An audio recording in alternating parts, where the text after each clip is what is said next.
ओम नमः शिवाय। जय गुरु जी महाराज। जय गुरु जी। वृद्ध सीनियर सिटीजन्स के लिए आवश्यक सलाह।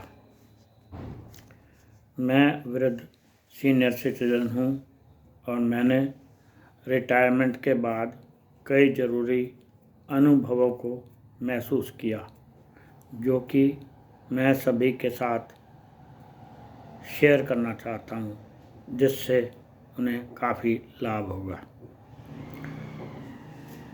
सभी को प्रातःकाल उठकर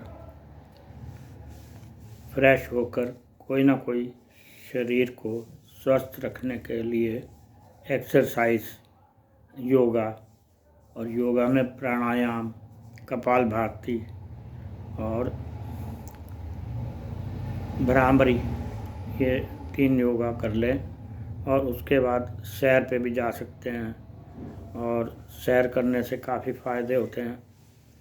और इसके बाद फ्रेश होने के बाद एक्सरसाइज और योगा के बाद आप एक आंवले का मुरब्बा अगर खा लें तो अच्छा रहेगा।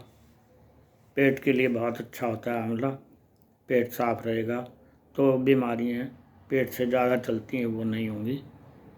इसके बाद आप जो है नहाने के लिए जाते, जब नहाते समय थोड़ा सा सर्दी हो चाहे गर्मी, थोड़ा सा मुंह में पानी रख के, और पानी सबसे पहले जब डालते हैं डब्बे से तो वो नीचे पैरों से चलना चाहिए, पैरों पे डालना चाहिए, फिर घुटनों पर, फिर ऊपर सिर पे। अगर डायरेक्ट सीधा ही पानी सिर पे डालते हैं कई बार तो देखा गया कि स्ट्रोक के चांसेस बन जाते हैं और 1-2 को स्ट्रोक भी हुआ। और इसके बाद आप बाद में चाय पानी भी पी सकते हैं, ठीक है। और पानी का ज़्यादा से ज़्यादा सेवन करें और अपनी जो कब्ज़ है उस पर कंट्रोल रखें। अगर कब्ज़ हो गई तो पाइल्स का डर रहेगा, प्रोस्टेट का भी डर रहेगा, उसका आपको ध्यान रखना ज़रूरी है। और खाने में घी, तेल, मसाले, नमक, चीनी आदि ये सब कम कर देना चाहिए। अगर मीठा लेना है तो थोड़ा बहुत शक्कर या गुड़ इस्तेमाल कर सकते हैं, वो थोड़ा पेट के लिए ठीक है। और दिन के समय दही, लस्सी आदि का सेवन कर सकते हैं। रात को दही और मूली ये नहीं खाने चाहिए। अन्न कम खाना चाहिए क्योंकि हमारा जो शरीर है वो कमज़ोर हो जाता है, लीवर कमज़ोर होता है। अन्न थोड़ा कम खाना चाहिए। फल, फ्रूट, सलाद आदि ये सब आपको खाने चाहिए। जब भी कभी सीढ़ियों पे चढ़ते हैं घर में या कहीं भी, या उतरते हैं, उसको आप वहाँ धीरे धीरे उतरिए और उसके साथ की जो सपोर्ट होती है साइड पे, उसको ज़रूर पकड़ के उतरें। क्योंकि ऐसा देखा गया है कि हमारा जो ब्लड प्रेशर है, अगर हम तेज करेंगे तो वो हमारे शरीर के हिसाब से वो तेज़ ब्लड प्रेशर और तेज़ हो जाता है, जिससे और ज़रा सा भी चूक हुई, आराम से नहीं उतरे तो गिरने का डर होता है। और अगर गिर गए तो बहुत तकलीफ़ होती है, फैटिलिटी भी हो जाती है, सिर में भी लग जाती है, कई तकलीफ़ होती हैं। ये मेरे साथ भी हुआ था, लेकिन मेरे को तो शिवजी महाराज ने, गुरुजी महाराज ने बचा लिया। तो इसलिए मैं ये बहुत ज़रूरी समझता हूँ कि आप जब भी सीढ़ियों से उतरो, चढ़ो, आराम से उतरो। और कोई भी एक्टिविटी आपको करनी है, क्योंकि आप सीनियर सिटीज़न हो गए, वृद्ध हो गए, आपका शरीर उतना एक्टिव या उतना सब हष्ट पुष्ट नहीं होता, स्वस्थ इतना हष्ट पुष्ट नहीं होता कि वो आप कर सकें। तो इसलिए जो है आपको सब भी जितने भी कार्य करने हैं वो धीरे धीरे करने चाहिए, आराम से करने चाहिए, और ये ध्यान रखना चाहिए, है कि नहीं। और इससे आपको बहुत आराम मिलेगा।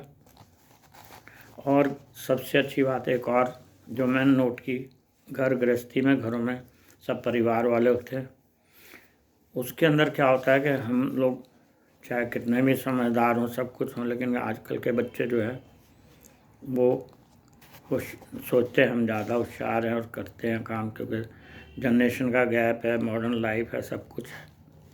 तो अगर घर में कोई आपसे कोई, वो अपनी मर्जी भी करते हैं, कुछ लोग बच्चे करते ही हैं आजकल। वो समझते हैं कि पापा को या बुज़ुर्गों को, इनको पुराने लोगों को कितनी समझ नहीं, आजकल का हिसाब किताब ऐसा ही है, जो भी है। तो उसके अंदर क्या है कि घर के अंदर कोई भी सलाह मांगे, सलाह जब तक आपसे घर में कोई ना मांगे नहीं देनी, बिल्कुल देखते रहो। हाँ, जहाँ ज़रूरत पड़े कि गलत हो रहा है तो उसका तरीके से डिप्लोमेटिकल वे में उसको समझाओ, प्यार से समझाओ, तरीके से समझाओ, उसको इशारा कर दो कि भाई ये गलत तरीका है, ये रास्ता सीधा जा रहा, सीधे रास्ते चलोगे तो तुम्हारा फ़ायदा है, अगर टेढ़े रास्ते जाओगे तो फिर तो बहुत ही तकलीफ़ें आएंगी, कष्ट आएंगे। तो ये एक बहुत ज़रूरी चीज़ है, आजकल ये पाया गया है। तो अपनी सलाह जब तक कोई ना मांगे तब तक मत दो, ठीक है। और उसके बाद दोपहर के समय आप थोड़ा आराम कर सकते हैं, 1 घंटा भी, आधा घंटा, 1 घंटा भी आप दोपहर के टाइम की नैप ले लेंगे, सो जाएंगे, आराम करेंगे, तो आपका शरीर बाकी दिन के लिए फ्रेश ठीक रहेगा। और एक और ज़रूरी बात जो आजकल हम इम्पॉर्टेंट है, जिसे आप समझ सकते हैं, इधर उधर के पचड़े, झगड़े, लड़ाई झगड़े, ये इन सब से कहीं हो रहे दूर रहना चाहिए, ये बहुत ज़रूरी है। और देखा गया कि इसमें इन्वॉल्व होने पर, इनके साथ अगर इस तरह की उनके साथ इन्वॉल्वमेंट हमारी अगर होती है, कुछ होती है, बहुत तकलीफ़ें आती हैं। कोई गलत कर रहा है तो धर्मराज ऊपर देख ही रहे हैं, भगवान देख रहे हैं, अपने आप करेंगे। तो कहावत भी है, कबीर साहब कबीर साहब की कहावत है, कबीरा तेरी झोपड़ी गल कटियन के पास, करनगे सो भरनगे तू क्यों भय उदास। तो इसलिए किसी पछड़ों में पड़ो मत, झगड़ों में पड़ो मत, दूर रहो।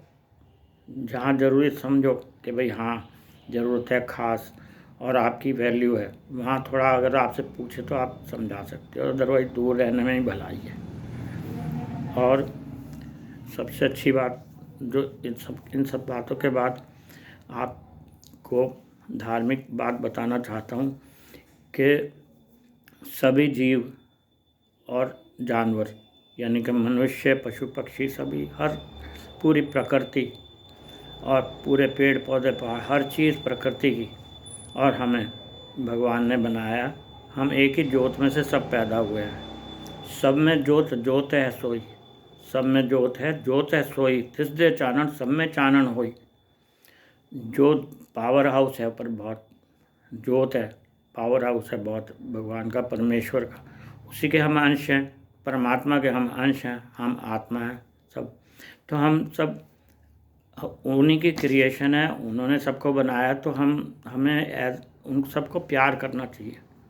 मनुष्यों को तो करो आप, जीवो तो, लेकिन जानवरों से भी करो, पशु पक्षियों से भी करो, सबसे करो, और हो सके तो उनको खाना वगैरह दो, ताकि अच्छा रहेगा। और ये भगवान बहुत खुश होते हैं कि देखो परमात्मा के सभी जीव हैं इसलिए। और इसके साथ ही दीन दुखियों और रोगियों की सेवा, और गुरुद्वारों में, मंदिरों में तथा आश्रमों में संगत की सेवा करना परमात्मा को बहुत ही अच्छी लगती है, गुरुजनों को बहुत अच्छी लगती है, भगवान को बहुत अच्छी लगती है, ये करनी चाहिए।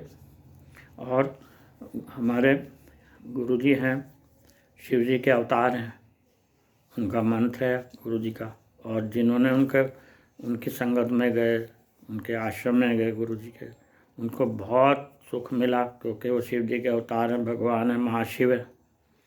तो मैं ये सलाह दूंगा कि उनका जो मंत्र है उसको आप ज़रूर जपा करें, तो बहुत ही अच्छा रहेगा, आपके कल्याण होगा, आपके दुख दर्द रोग और संताप, दुनिया भर की समस्याएं सारी ठीक हो जाएंगी, और वो आपका कल्याण करेंगे और वो मंत्र मैं आपको बताना चाहता हूँ।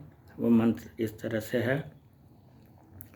ओम नमो शिवाय, शिव जी सदा सहाय। ओम नमो शिवाय, गुरु जी सदा सहाय। ये मंत्र इसका जाप करना चाहिए तो आपको बहुत फ़ायदा होगा, लाभ होगा। बाकी गुरु जी महाराज शिव जी के महाशिव अवतार हैं, महाशिव जी के अवतार हैं गुरु जी, और वो आपका कल्याण करेंगे। जय गुरु जी। आपका सेवक हीरानंद मदान।